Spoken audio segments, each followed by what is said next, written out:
Hey everyone, Matt here. It is Wednesday. That is the main event time where we go over our main topics for the week.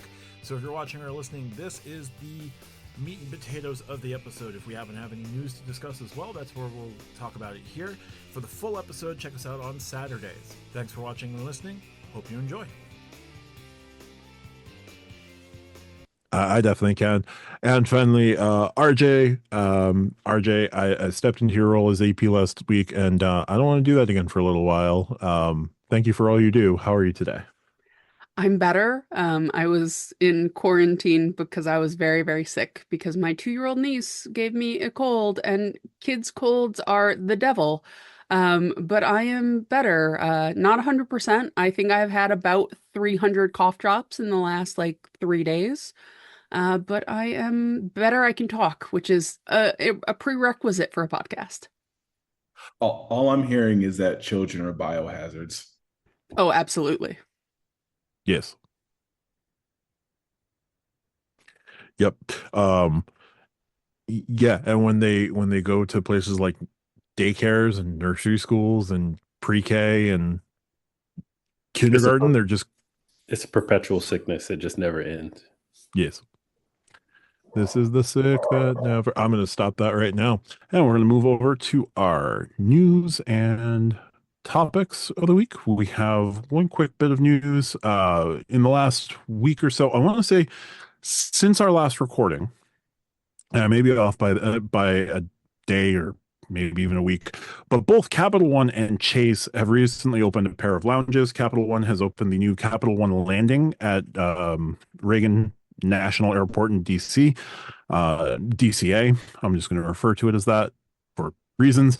The Capital One Landing is a part restaurant and lounge that you can reserve a table for. It's a new take on the lounge concept, and attached to it is a grab and go open to anyone who is using that terminal.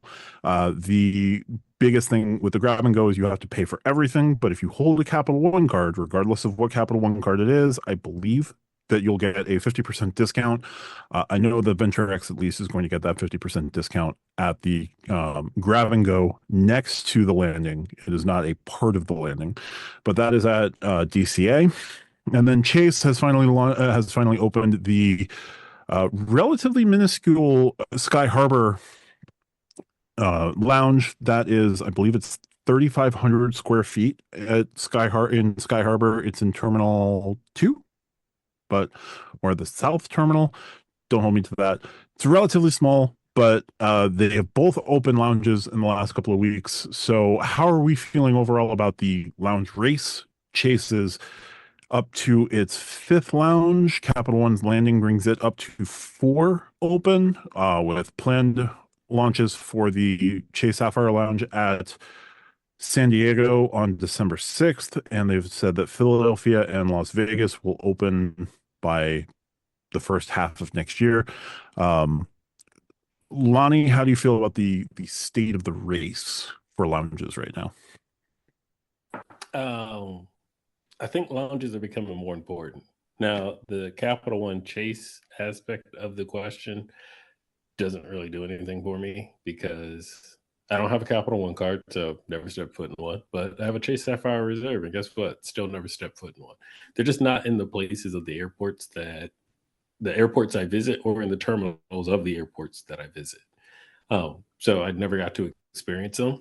In my case, more and more people are getting into lounges. You're seeing an enhancement in lounges. I'm talking about lounges collectively, not a specific brand of lounges. And so the lounge race is getting thicker, which is a good thing. Well, it could be a good thing and a bad thing. One of them is, even Priority Pass is they're starting to split up there. So do you got a Chase Sapphire Priority Pass? You got an Amex Priority Pass, and you might not be able to get in the same lounges. So by having both cards, you solidify yourself into more. We see the co-branded cards or the branded cards, I should say. They're enhancing theirs. Chase and Capital One, great examples as we brought up. Airlines are starting to, put their product out there a lot more. You've heard me talk about Starline's gold status, in which, you work with any Starline's partner. As long as you're gold with United, you can get into those lounges. Not necessarily new, but you're starting to see the partners open up and start building new lounges. So as I travel through Europe or I travel through Asia, I'll see like Singapore build a new lounge, or Turkish Airlines build a brand new lounge, even though they already had one. They're just building bigger ones or better ones, things like that. And now even my favorite airline, United, has started building lounges, global first lounges, a new product of lounges outside of the US. So I could be in London or Tokyo or something like that and actually have a United club, a branded United club, um, which just goes to show you, like, lounges are becoming more popular. As you see in this credit card game, we're finding new ways to get access to them. We're finding other ways to lose access to them. But we all know what it says, what we say. If you ever went to an Amex Centurion lounge, good chance you stood in line to get in that sucker. So if everybody has access, then nobody has access. So it's like, cool. Like, I need more than one option. And so the lounge race as a whole is getting better. We as consumers are like demanding that relaxation room, whatever you want to call it, the lounge aesthetic. And as more people become aware of it, then more people are going to want in on it. Like, I think the terminals are just going to be retail stores and Jamba Juices pretty soon. Who knows? But we'll see what happens. But that's how I feel. Like, I was just at Newark in the Terminal A that they just redid, and all three lounges are right next to each other. American, Delta, United, all three of them are right next to each other, all brand new. And I'm like, they did this on purpose. So it doesn't matter. It doesn't matter where you're at in Terminal A.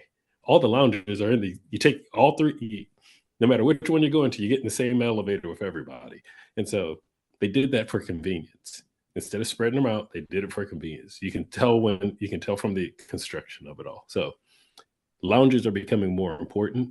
They are redesigning terminals and airports to make it simpler. It wouldn't surprise me in a few years, call it 10 years or less, it's just going to be a lounge row. Just, you go down this hallway and, like, which lounge are you going to? Instead of like having to hop, skip, take a tram or whatever across the airports, they're just going to be like, we're just going to park everything over here. This is the lounge, like the food court. It's just the lounge court.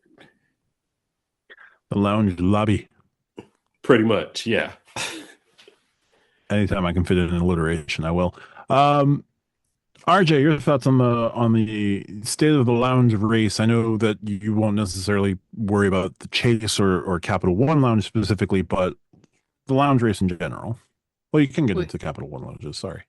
Wake me up when they have double digits. Like, I get it, right? Like, them opening new lounges is great, but they need a lot more of them to fundamentally matter, right? Because if you're at 5 airports in the US, great. Even if you're in the 5 biggest airports in the US, great. But that's a lot of airports you're not at. And yes, Centurion lounges are only in 15 in the US and 11 internationally, but that's a whole lot more than 5. So they need to, like, if they want to catch up, they need to catch up.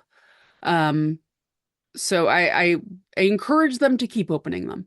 I guess is my overall point. I will say the idea of booking the lounge, I think, is actually going to become a thing within the next 10 years. I think waiting in line is going to become one tier of card, and being able to book your lounge access. It might not be like the Centurion card needing to book access. Like, you might just be able to get in if you have a Centurion card. But I can see it becoming a thing where there is a pay-to-play access to book it. They keep it under a certain number so you don't have the crowds. Or there's like a lounge network that springs up that sort of caters to that lower number of people, more amenities. Maybe you pay a fee for it. So I can see it going that way. Sort of the Capital One idea kind of put that into my head. But I do see it becoming more important, like Lani said, but I think they're going to try some things. We're in an experimental period in the lounge game, which should be very interesting. Experimental periods always give me pause. See social media, see media in general. Yeah, Tariq, your thoughts on the lounge race? Maybe Chase and Capital One or the more broad lounge race. Your thoughts here? So I know when regarding chasing Capital One in that lounge race, it's still in its infancy. I actually want to take a moment to just kind of briefly talk about the Sapphire Lounge at Phoenix and the Capital One Landing, because I think we discussed Chase lounges. I think it was a viewer question, if I'm not mistaken, or was a topic, one of the two, Yeah. and regarding Southwest or Chase's Sapphire lounges. So I did a little just brief research and trying to figure out where Sky Harbor's, where Terminal 4 was. And I found out that Terminal 4 is like primarily like Southwest. As a matter of fact, they serve like two concourses, Concourse D and Concourse or C and D. And that Sapphire Lounge is in Terminal 4, kind of near those concourses. So I only bring that up because Southwest Phoenix, on top of being a hub for American, it's somewhat of a focus city for Southwest. So with Chase and Southwest being like the only one-to-one transfer partner, similar to how American Express and Delta are, it makes a lot of sense for Chase to kind of lean in on like those focus cities, other than just buying out the club or building Sapphire Lounges in those focus cities for Southwest, since there aren't any Southwest lounges compared to Delta Sky lounges, Delta Sky clubs, Admirals clubs, and United clubs. So that's that. The Capital One, we already know there's only 3 lounges plus the landing. So what, 3.5, 3.75, something like that, because it's not necessarily a real deal true lounge, something like an indoor Sapphire Terrace, if we're being honest, is what it seems like, which is still a kind of a cool concept. But like RJ said, there's too few lounges nationwide for Chase and Capital One. They need to up the ante. There just needs to be more, which is kind of the reason why I was leaning more towards the co-branded airline cards, because there's a good amount of Sky clubs, especially at Delta lounges. It's a good amount of United clubs, and there's a good amount of Admirals clubs. So lounge access for me is a little bit easier if I were to go just mainline legacy airline lounges versus bank lounges, because we already discussed Chase just started doing this, 2 years ago, it feels like, in Capital One 3, and they just got the Denver and IAD lounges within the last year and a half because of some holdup. But it just seems like the lounge process for like building and getting these lounges open, I don't know what the holdup is, but it's taking a while. I mean, Capital One announced the IAD and Denver lounges at the same time as the DFW lounge opening up, and that was like a year and a half, 2-year delay. Now I get it. Trying times 4 years ago, blah, blah, blah, blah. We're not going to get too deep into that, but it was a little weird. So we need more lounges to really get a good assessment on the branded bank cards in the game, because obviously right now, Amex is killing it with the Centurion lounges. So until Capital One or Chase starts getting the footprint that American Express has, it's kind of hard to say whether or not, like, if they're challenging American Express, because just let's be honest, Amex is the king of lounge access. So at this point, it's objective. So until they get to that level, or like RJ said, get into double digits, it's almost like a mute point, if we're being honest.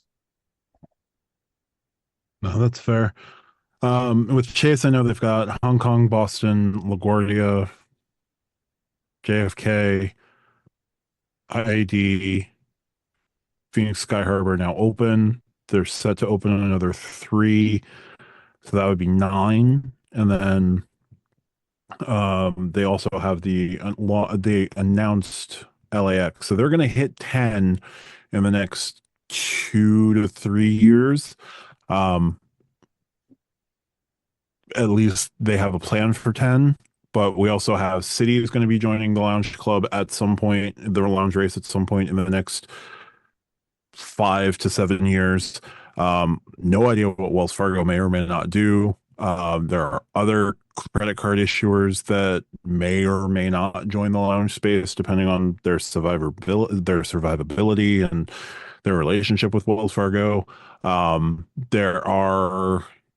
The lounge race is going to get interesting in the next couple of years. So we'll definitely see what happens there. And if somebody buys the club out and it removes the Sapphire Lounge by the club, I'm going to laugh hysterically at Chase. That's all I can say there. But yeah, just wanted to highlight that and have a brief little aside on that one. We're gonna jump into our topics now. Lani, let's start with you for topics. Yeah, let's go ahead and start with me for topics today. So my topic is regarding vacation and how you define it, because everyone defines their vacations differently. Some people like beaches, some people like hiking and mountains, some people like luxury vacations. Like, I hate to say Maldives and Bora Bora, but you know what I'm talking about, Maldives and Bora Bora, the bungalows over the water. Instagram vacations, Matt, I know you're into Instagram vacations. I know how you do. And then, of course, no one expected the cruising industry to come back as hard as it did after the pandemic, but cruising is back. So my question is, first off, how do you define a vacation? Like, what's your favorite kind of vacation?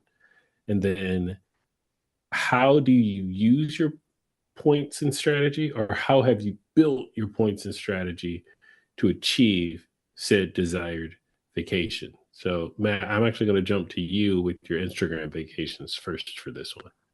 Oh man, I'm the guy that is doing playing the AWOL Nation sale, but like with the recorder showing you the reality, because man, that Instagram vacation is never going to look the way that you think is going to look. No, for me, vacation is time away from home, time away from work. I've done urban vacations where it's, we're just going to go to a completely different city and just hang out there. Weirdly enough, I've used Columbus, Ohio for this. Columbus is a fine city, but like it's not the first place that people think of for like, oh yeah, I'm going to go on a vacation. I'm taking a vacation and I'm going to go to Columbus. I'll also include things like, or like I'll make an objective of something like, I'm going to hit up as many hockey arenas along a road trip as I can. Now in the points of the miles phase of things, do I have enough points for this place? What can I book on points? How do I grow my points? Is there, what hotel system is around where I'm going for these events?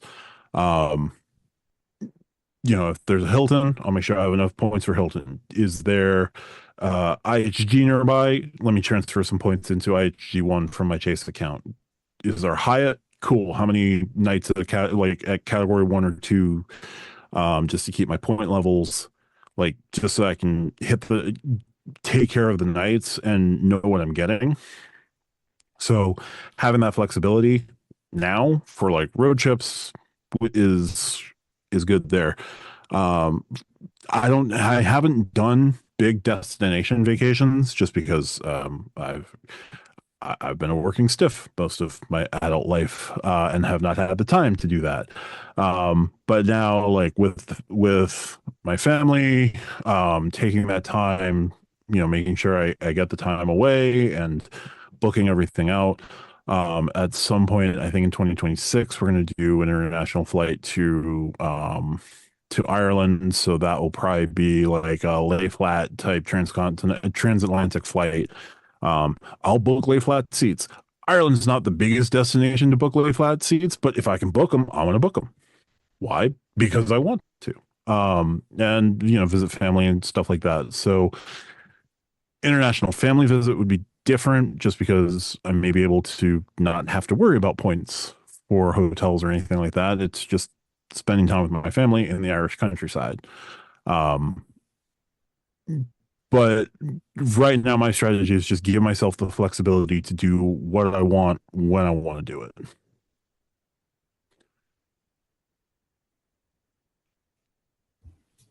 Sorry, I was just sitting there nodding. All good. No, that was a great answer. RJ.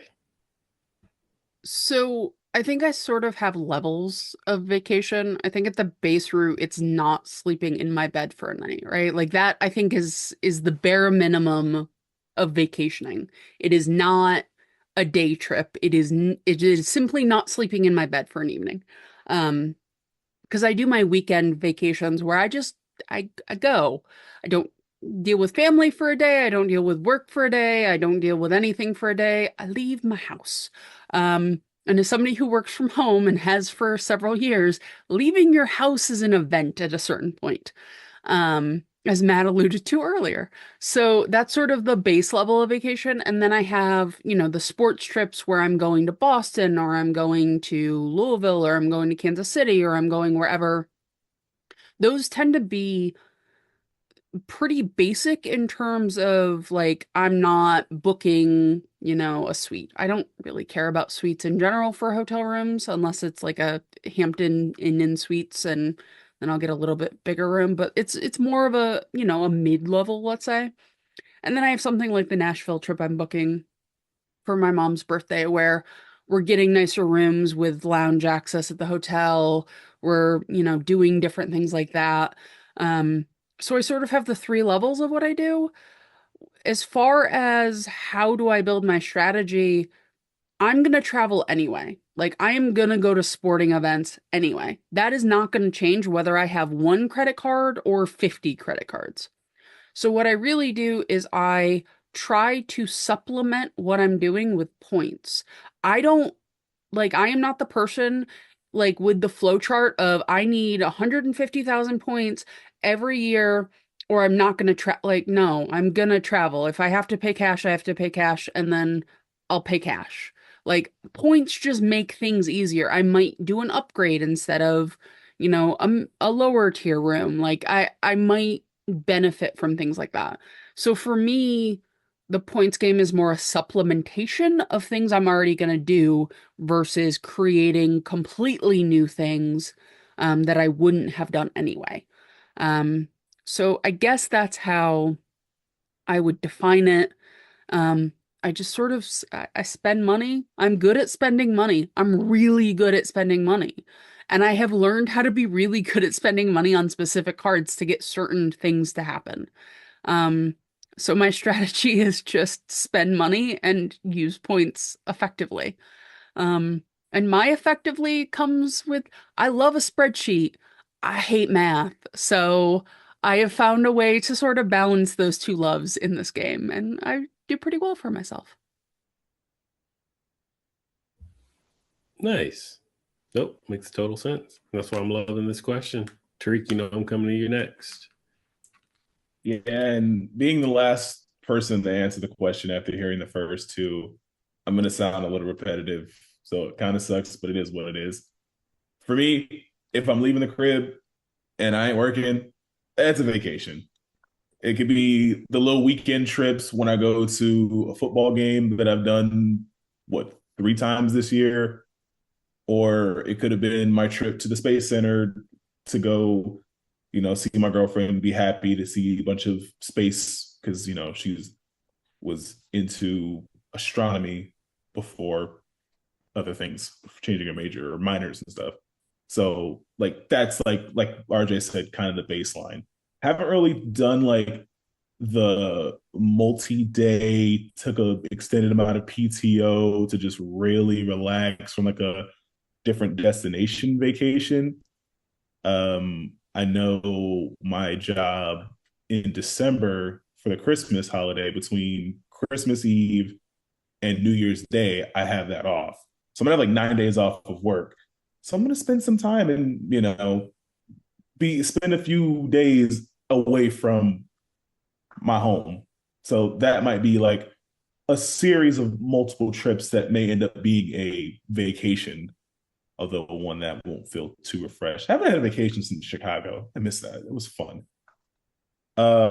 Strategy wise, it's just been, if I have the points, great. I'm kind of leaning more towards trying to do more cash bookings to try to have a travel fund, which is what I wanted to do before I kind of got deep into the card game and wasn't just grabbing cash back and points like a madman. Gonna be interesting how I do it this year, because I'm also gonna be saving for a certain piece of jewelry. So we're gonna balance that all out. But I've looked at certain travel deals, like I have like the United packages, emails, United cruises, thinking about a cruise in the future. I have a trip to Vegas through the IHG timeshare.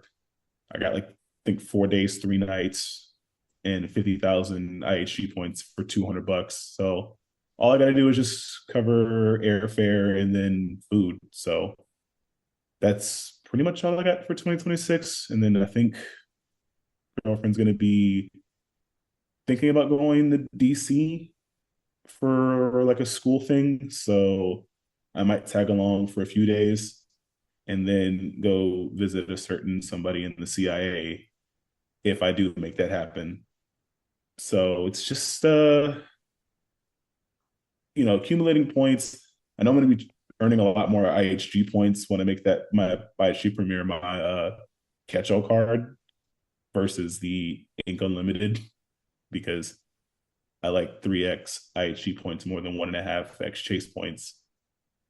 And then just seeing how many points I can still earn, having space for sign-up bonuses, because pretty much first half of next year is just going to be earning as many United miles as I can for flights, because I want to start taking a little more flights, and flights are a little more pricey than hotels when you're booking for two. I can get away with, one hotel for, two people, but can't book one plane seat for two people or two adults, I guess you could say. So, yeah. But, that certain piece of jewelry also kind of takes priority. So I want to save up for that first. And she doesn't watch the podcast that I know of, and she's out of town for a week. So I can say that. Please tell me you're getting the Flavor Flav clock. That's the jewelry you're saving up for.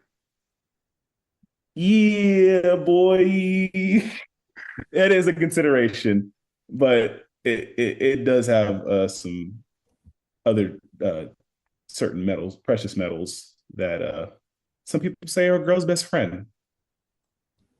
That's not a metal, that's a mineral. You know what? I got my degree in accounting, damn it. All right. I'm decent with numbers. You left me so much room to work with, and that's how you ended your monologue. I'm sorry. Even Matt got there right before I did. Me. All right, look, I'm saving up for an engagement ring. I'm trying not to curse. You know what? I'm trying to keep it cool. I've already ranted enough today. It's fine. We're not monetized yet, because if you're listening to this and haven't hit the subscribe button, that would help. And that's why we're not monetized yet. But anyway, we can't lose anything, but we can not get, the algorithm can work against us. So yeah, don't drop any F-bombs. But anyway, you mentioned first off that precious metal, that girl's best friend of metal that you're thinking about getting. Make sure you put it on a sub. That's what I did. I waited until my card showed up. Absolutely.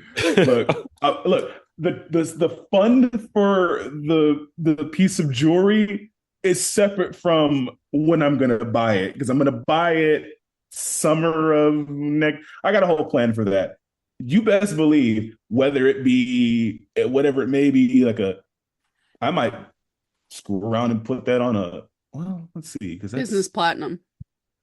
no. Hey, look, I don't make that much money. Look, I'm looking at the 1x your monthly income for a ring. It's still going to get me a pretty nice ring. So it's going to be enough for a sub. I'll just say that.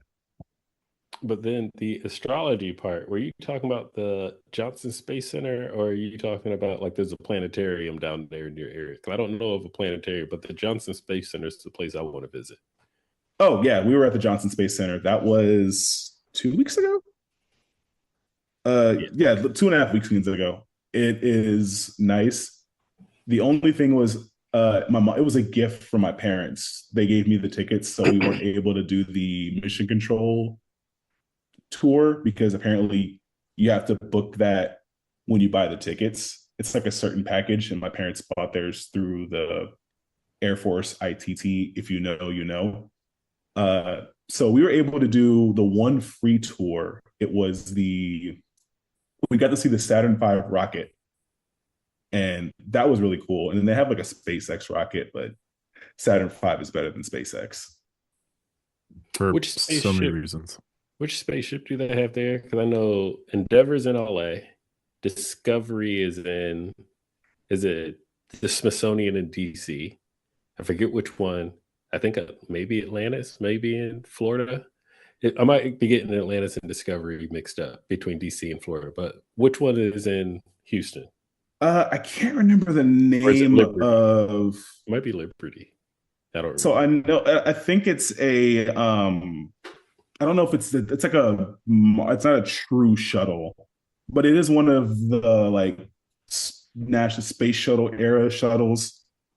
I can't remember if it's Discovery. I want to say, No, Discovery's on the East Coast. I know that for sure. It's but Florida or Smithsonian for sure on Discovery. But anyway, I got the internet. yeah, After the show, I'll look it yeah. up. The shuttle is like the mock-up, but they have like the 747, like the special 747 that they use to bring the space shuttle back. That real deal one is in at the Space Center. Yeah, Oh, really, if you haven't gone, you should go. It's really nice. And there's a I don't pretty go to decent. I don't go to Houston that often. And it's probably going to be a little bit less the way things are going in this country. But anyway. Yeah. But no, thank you for that. And I think that was everyone's answer except for mine. But you guys already know how I feel. I'm about the cultural, educational experiences. So whatever I can do now, actually almost to repeat the same process that my parents gave me with my son is what I'm interested in doing. Mine is Legoland and Disneyland. I ain't gonna lie, like that was like 40% for me, 45, 65% for me. But he enjoyed it too. So 50% for me, 50% for him. Because I am a ride junkie. Thrill rides, roller coasters. Still haven't been on that Jurassic Park roller coaster. I will be in Orlando in 2025, and I will leave my family at the popcorn stand so I can go ride that sucker. Anyway, that's mine. I'm going to go ahead and pass the mic back to Matt. Absolutely. Sorry, real time follow up here because Lani just lit that. I have to find this out right now. Atlantis is on display at the Kennedy Space Center Visitor Complex in Florida. Discovery is on display at the Stephen F. Udvar-Hazy Center in Virginia. That's the Smithsonian in Chantilly. Endeavor is on display at the California Science Center in Los Angeles, and Enterprise is on display at the Intrepid Museum in New York. I didn't even mention Enterprise, but I was 3 for 3. I got LA, DC area, and Kennedy correct because I am a NASA nerd like that. Pulled it up for you, Lani. It is a replica of the Independence Space Shuttle at Space Center Houston. Ah, it's a replica. Never mind. I don't want the replicas. Y'all remember when they actually like roll the Endeavor through the LA streets? Am I the only one that remembers this? Like, look it up. And I know that each one like had its own special thing that was done. So if Endeavor was rolled through the streets in LA, I know they did like a low flyover with Enterprise when they landed it at Kennedy before transporting it over to Intrepid. Yep. I know Intrepid's cool because you get like not only do you have Enterprise, but you also have a Blackbird like 50 feet away. But just look up Space Shuttle Endeavour, Los Angeles, because they had to transport it literally like from one side of the city to the other for it to get to where it's at now. And instead of flying it, which is ridiculously expensive, they literally like put it on like trailers and rolled it across LA in the streets. Go look it up. It's probably on YouTube. This is actually really cool. I just happened to find an Atlantic article on it. This is badass. Okay, my topic this week. We're going towards Thanksgiving. I want something that you're all thankful for, a card specifically that you are thankful for. This has to be a card that you own, that you hold. It has a perk that you really like. It gives you a lot of value. It's just super useful. I want something positive. We're going for positivity today. I'm going to start with you, Tariq. Which business card that you got a ton of points for are you thankful for this year? I'm mad at you because I am picking a business card. But okay, so I am thankful for the IHG Premier Business. And for that reason, because it really allowed me to kind of dabble into hotel status and also earn and also be the good earning card that ended up being the catch-all card. If you don't know, Lani in the Discord posted a survey and he mentioned the personal version of the IHG Premier is like one of your choices for catch-all cards. And I realized that is a good catch-all card because you're going to get 3x IHG points. And yeah, the cents per point, whatever, we're going to keep it positive, like you said. Also, the fourth night free benefit, awesome. I'm actually going to be using that benefit. I'm glad, I can't wait to do it. There's like the 15% point savings when you're booking through points with IHG now. So there's a lot of good features with that card. It is like one of the best bang for the buck cards. And I say it is arguably the best mid-tier hotel card that you can get for spending $95 to $99. So it was a funny time when I was just like looking for a sub to earn because I was itching for a sub and wanted to keep my, the rent going on a different card. So it ended up being one of the best cards that I got. I love the card. Can't wait to renew next year and get the free night cert. And then I love it so much, I'm going to get the personal version sometime next year as well. So thank you, Chase and IHG, for a really cool, really good earning card that has a good amount of benefits. Excellent. Lani, what is a card that you are thankful for this Thanksgiving season? It's going to be cliche. It's going to be my United card. It's been with me longer than my wife has. It literally has. I've had the card longer than I've been in a relationship with her. And it was the one that, opened my eyes up into everything that I know today. Like all of it started with that card. Travel hacking started with that card. Points, miles started with that card. How to manipulate and take advantage of every loophole and benefit started with that card. Earning, point stacking, all of it. Everything I know today evolved off of that first card right there. And I would not be where I am today with the experiences that I have today to just be like Matt said, if he just wants to take a trip with the boys and go to Columbus, Ohio, well, there's times where I might just want to take a trip and be like, yo, they're doing something cool in London or, cherry blossom season in Japan. And because of tenure time and everything that I've learned how to maximize, starting with that card, I could just do that if I wanted to. And I have to be thankful for that because now, even with everything that I just said, that has now evolved into my wife's lifestyle, into a family lifestyle. I now have a YouTube channel that, shameless plug, I just hit 3,000 subscribers on. Like, all of that started and came from that card. Where like none of this would even be possible. And not for nothing, a podcast has also come from that card as well. So I hate to do it, but I gotta love that card. It deserves its flowers. It also deserves to be metal, but it's one thing at a time. Thank you, United Explorer, because if it wasn't for that card, I wouldn't be the madman on Mileage Plus X that I am today. We literally wouldn't be here without that card. Matt, which Wells Fargo card are you thankful for this year? Oh, none of them. Honestly, it's the JetBlue business card. Why? Because it will always make my JetBlue travel significantly easier. It gets me on the plane first, without being mosaic. It gets me, and when I'm traveling with my family, there are particular needs where, like, establishing or having a routine set where we're getting on the plane as early as possible is really beneficial to making the trip as comfortable as possible. Yep. So that card with the ability to get on the plane as early as I can is fantastic.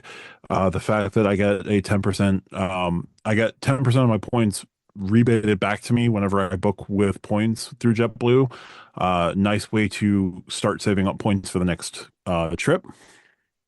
And continues to build my points because I will book an economy class seat and then buy an upgrade up to even more space so that I can sit in the seat that I want to sit in without being Mosaic 2 to book with points, and keep regenerating my points, start regenerating my points for that next trip. So JetBlue business card or the JetBlue Plus card, fantastic card. And thankful that I picked it up earlier this year. So I'm gonna steal a little bit of Lonnie's answer. Mine is gonna be the Amex Green, because that is my mental, like, peace of mind card. It's 3x on hotels, travel, transit, dining, right? Like, if I have only one card that I can take on a trip, it's gonna be that card, unless I'm flying, and then it'll be the platinum and I'll grumble. But that card, like, if I'm going somewhere and my car breaks down and I just need to get a hotel room, 3x. If I've got to book an emergency, whatever, flight, and for some reason my platinum isn't working, 3x. If I, have to go out to dinner and I don't have my gold on me for some reason, 3x. Like, it is the card that is not necessarily the first card I reach for, but if I have that card, chances are on a trip, it's going to fit in one of those categories. I can get 3x. I don't have to overthink it. And when I'm on vacation, I overthink enough in my day-to-day life. I do not need to overthink on vacation. So it is a nice card to have. I'm thankful for it. It makes a lot of the math a lot easier. I don't have to, spend that extra 15 seconds every time I do something to think about, is this the best card? You know what? Worst case scenario, I put it on the green, I get 3x, life goes on. So for me, that card is the best mental hack I have gotten for myself, where I don't have to overthink everything. I can just say, is it a better card than the green? If yes, use it. If no, use green, move on. So I am definitely thankful for that. No, that definitely works. And it's really a solid card, and everyone who goes into the American Express ecosystem should at least grab the green. The green and the Blue Business Plus is like a solid combination. Get you a lot of 3x points, get you a solid 2x foundation. It would be nice if American Express would make a 2x personal card so that we wouldn't have to hawk a business card, but that's just asking for the sun, the moon, the stars, and too much. Anyway, Tariq, your topic of the week. Well, since we're in the spirit of talking about cards, mine is going to be another card topic. And it's based on the upcoming holiday season. We got, at the time of recording, we have Thanksgiving in like 3 days, two if you looking at the time. So depending on how you want to justify, after midnight, 1 a.m., except Lani, he's still on Monday. So and then after that, we got Christmas. So we got like the two big holidays that most people seem to care about. So, question: what is, if there's one card that's going to get like the most use, what card is going to be your workhorse? I'll go ahead and start. My workhorse card for the holiday seasons is also going to be the card that I'm most thankful for, which is my IHG Premier Business, because I am going to make it my catch-all card now that I'm finished with, pretty much done with the sub on my Hyatt business card. So that card is going to go in the stock drawer. I have 2 IHG stays planned, maybe a third, depending on how UTSA and the bowl game system works. So I have 1 paid stay, 1 point stay. And while I'm at the IHG, like at those Holiday Inns, I'm going to use my IHG card, and I'm actually leaving my Sapphire Preferred behind. I think the last time when I was out in Houston for the Space Center, I didn't bring it. Probably not going to bring it again. I'll keep I'll keep my Freedom Flex because I might use the 5X gas, or I'll even just use the Holiday IHG Premier because it's still 5X. So that's going to be like my go-to. I'm going to earn the 26X plus the bonus just on the hotel spend. It's, like I said, it's been my new favorite card to use. So that's what I'm going with. RJ, I'm going to start with you. If you're going to have like the one card that's a workhorse, what card is that for you? I actually have been done with Christmas shopping for a month plus at this point. So I used, I think, whatever card I was working a sub for. If I were to somehow magically have to redo my Christmas shopping, it would probably go on the Blue Business Plus just because it's got I think it's June that the 0 APR runs out. So if I just had to, get it all quick, not think about, what's in my bank account necessarily right away, I would probably just throw it on there. Because I'm not actively working a sub and it's going to be all online shopping. So I don't have a better online shopping card. So it would probably be that. But I am one of those weird people who I love Christmas shopping, but I want it done. I want it done. I want the gifts. I don't wrap gifts. I am not that person. I will hand you the gift and give you a hug, and that is what you get. Yeah, I'm not wrap. You don't need it wrapped. You're fine. If it goes into a bag, it's because I'm being generous that year. It's just who I am as a person. But I just want it. It's all literally over in a giant bag over there, to the side of my office where everything just sits for a couple of months and then I hand it to people on Christmas. It's great. But yeah, I'm done with my shopping. So I have never had to I have not had to have a workhorse this year. So I'm grateful for that. Nice, nice. Lani, you got a main card that you're going to be using for the holiday season, just like the one that's going to get the most use? I mean, it's more than one. I have to pre-apologize that I won't have a like super cool answer, but started off with my Freedom Flex with the PayPal Q4 offer. Max that out, so that one's done. Very similar to you, as you know, man. That IHG card is my new favorite catch-all card. So I actually bounced between that one and my Freedom Unlimited. So I decided not to get a new card this holiday season for not Black Friday, but for holiday shopping. I know, right? I just like, you know what? I don't feel like doing it. I actually would rather wait until the top of next year and then get whatever new cards. I even skipped out on as we talked about before, the 99K offer on the Ink Unlimited, the 90 plus the 9K. Matt knows what I'm talking about. But yeah, it was one of those three. But one of the two Freedoms are my IHG. And the reason why I say my Freedom Unlimited now in my IHG is, as I had mentioned, it's like I just booked some more trips for 2025. We got a couple more coming. and it's where I'm going to be using the points. And so I know my sweet spots are going to come down. So I might use my freedom to get some chase points, or I might use my IHG to cover the hotel for a trip, just to make sure after I make these redemptions, like I won't be too far from my sweet spot, or I can like already start building those accounts back up. So I'm just looking at those two at the moment. Hey, yeah, that IHG Premier, it is worth it. If you even think that you are going to get value out of IHG properties and you want to get a hotel card, get that card. Matt, what say you? What's your workhorse for the holidays? So the workhorse to date has been the Wells Fargo Attune. It is my Amazon card, and if you Christmas, you probably Amazon. So, 4% back on Amazon to date. If you're not getting 4% back on Amazon, you probably did something to annoy the Wells Fargo gods, and I can't help you. Don't buy gift cards from Amazon through Amazon with a Wells Fargo Attune. Don't be that person.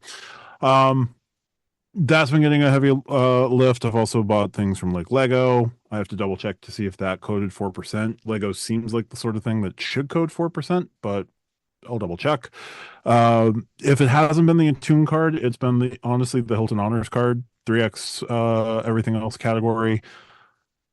It would make more sense if I was using the Surpass to get 4x on online shopping, but I haven't decided to go into that particular card yet, so it's been the Hilton Honors where I get 3x catch-all.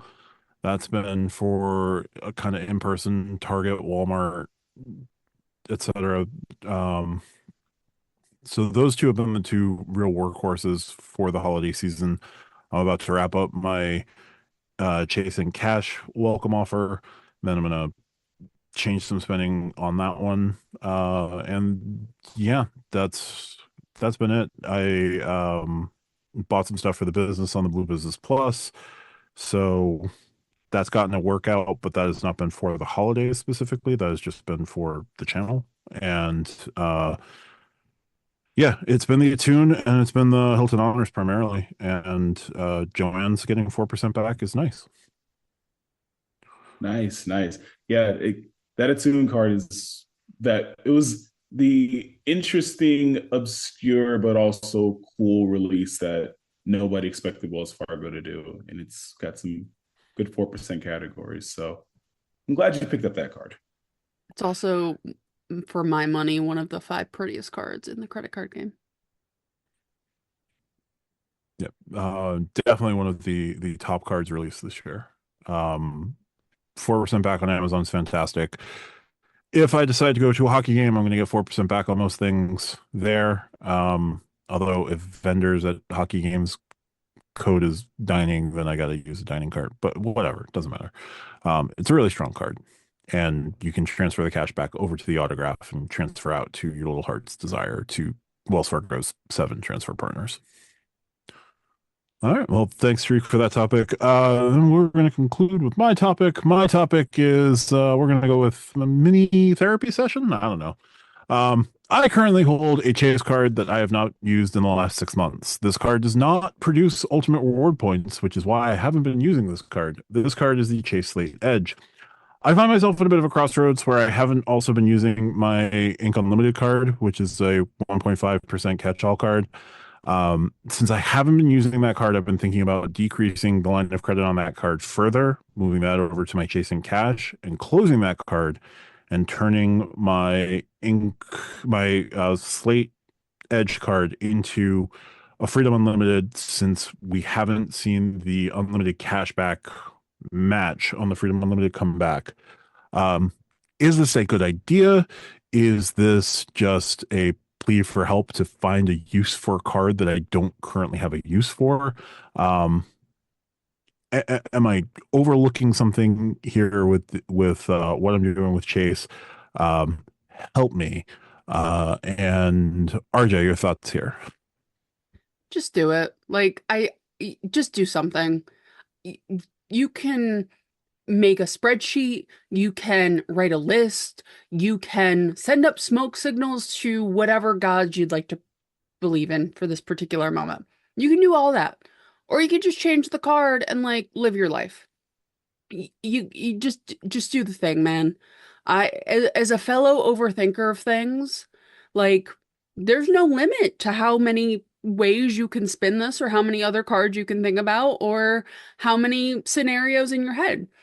They might offer it the day after you get the product change, and then for some reason they put in a rule that if you product change in the last year, you can't get it. They might. I also might be the Queen of England in 6 months. Who knows? Who is to say? You know what I mean? Like, just do it. You've talked about it as long as you and I have known each other. Just product change. Live your life. Be free of this. You have enough on your mind, sir. Be free. I give you permission to product change. Go forward. All right. Fair enough. Have I really talked about it that long? Jeez. Yes, Yikes. it was the first conversation you and I ever had. You brought up the Slate Edge and the fact you had it and wanted to product change it. The very first conversation you, John, and I ever had. Yikes. All right. Well, this is probably going to be a quick whip around the rest of the crew. We're not going to use that term. Sorry. This is going to be a quick roundup. Lani, your thoughts here. I'm going to shut up now. Well, I'm not going to come at you as hot as RJ just came at you. I didn't know it was that serious, but you got a card that you're not using. And I've said it before, your card should have a purpose, your points should have a purpose. You obviously are getting purpose out of your points in different ways if you transfer them over to, well, it doesn't earn anything. But you're just sitting on a card that you're not using. In that case, the purpose is either use it or don't use it. And then don't use it is I'm letting it sit there and hopefully Chase notices that I'm not using it and they cancel it for me. Or you do start using it, or like you said, you got to product change it. But that's not always does product changing actually end up working. So if you don't have a Freedom Unlimited and they do the new offer, you can't have a Freedom Unlimited currently. And then I think it's 24 months. I know the Sapphires are 48 months before you can like downgrade them and then not have them and then reapply and get your point, a new welcome bonus. So if you don't already have a Freedom Unlimited, you're already qualified for it. So product changing is not really going to help you. It's going to hurt you more than anything because product changing is not a welcome bonus. Product changing is just changing the product. So yeah, I would say, yep, I'm going to pull RJ. Do something like blank or get off the pot at this point. Because what you want, you don't need the card for, and what you got, you don't need the card for. So yeah. Now, Ink Unlimited, same thing. It's not a great card. It's a great welcome bonus when you get a good one, but It's not a great card. It's really it's similar to a platinum card where it really only does one thing, and that's it. It earns 1.5. And that's about it. It doesn't even get you, well, like it kind of can. Extra stuff on airlines like a platinum card, but like same thing there. Keep it or don't keep it. You're not. The simple fact that you're wasting mental time and space on it, automatically makes it a negative. I'll say it like that.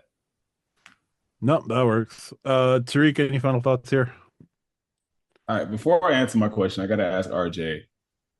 When you said it was the first conversation, can you recall how long ago that conversation was? That conversation would have been around when Tariq said he was going to create a channel. No, actually, before Tariq said he was going to create a channel. You said May? That's a long time. See, so this has been going on for 6 months? Roughly, yeah. All right, player, here's what we're going to do. Something. Do it or don't, man. Just release yourself from the shackles of your own mind, bruh.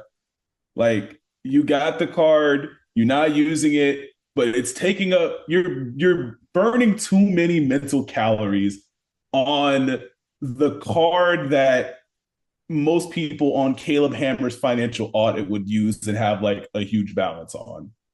You know, for whatever reason you had it, your product changed it. Cool. I could tell you, man, I got like 3 catch-all cards, 2, and like honestly, all 3 of them I'm not even using. I got a Randolph Brooks Federal Credit Union 2% cashback card. I got the Navy Federal Cash Awards card, and I got the Business Unlimited. There's a few other cards that I have that I just don't use. Like, they're currently at a 0 balance, but I just don't think about them, man. Obviously, it's kind of eating at you, and I know you want to do something. Just do something, or, just do nothing and then just, forget about it. I feel like I feel like this is kind of like bleeding over from whether it was last episode or the episode before, where you were saying how you don't have a strategy for 2025 and you're like concerned about it. It's all good, brother. Like, you ain't got to do anything just because the 3 of us are doing something, man. If like you're content and you straight, it's cool. If anything, you might be in a better position because you're not sitting here pulling up spreadsheets or looking up notes trying to figure out what card you're going to do or what card you're going to get next, what you're going to apply for, making sure you're under Chase Marketing, Amex's 456 rule, unless you're Sledge and get like 25, or, whatever rule. You might just be in a good place, man. Sometimes it's just cool to chill. But, if it's eating at you that much, man, do the product change. If not, hey, who knows? Maybe you can just move the credit limit to another Chase card that you want, or, honestly, if you're not going to product change it, take the card, put it through a paper shredder so you don't have to see it again, man. That might be the one thing you can do, and maybe it can just kind of get out of your brain. But yeah, pondering on it for 6 months, something or nothing, man. I love you. Don't put too much thought into it. This is coming from a chronic overthinker. You're overthinking a nothing card. So I got to do something, man, before you just make RJ go up a wall when you ask her for the 27th time. You have managed to overthinking this card, which is impressive, but stop. Just want more chase points. That's all. Just want more chase points. No, that's fair. I got to figure out what to do there. Well, if you're gonna say you want more chase points, I would say just like double up on freedom cards. Get 2 of them.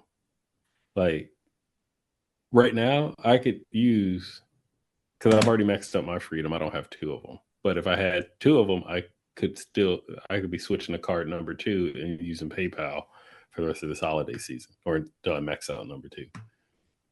And that still leaves you open for if they do a Freedom Unlimited offer later. Yeah, there you go. Make it a OG Freedom Visa. Matt, if you don't figure out what you're doing with this card before Tariq puts out a video, I'm driving down to your house and we're having a very serious conversation. And they do like wholesale warehouses at least once a year on the Freedom. So the Visa one you could actually pay at Costco. If they don't exclude Costco, that is. All right. I'll have it figured out soon enough. All right, guys. Well, don't mention chase cards again. Got it. All right. With that'll do it for this episode of Stack Your Points. As always, please leave us a 5-star recommendation if you like what you hear on the podcatcher of your choice. You can hear us across all of the podcatchers. Need to make sure that last week's show actually got submitted to podcatchers. Anyway, you can catch us here on the YouTube on Mondays, Wednesdays, and Fridays. If you have a question, drop it in the comments. If you want to join our Discord server, please feel free to. It is a great space where we are always active on many different forms of discussion, not just credit cards. So it's a great place. And like, subscribe, and we will talk to you next week. Thanks for now.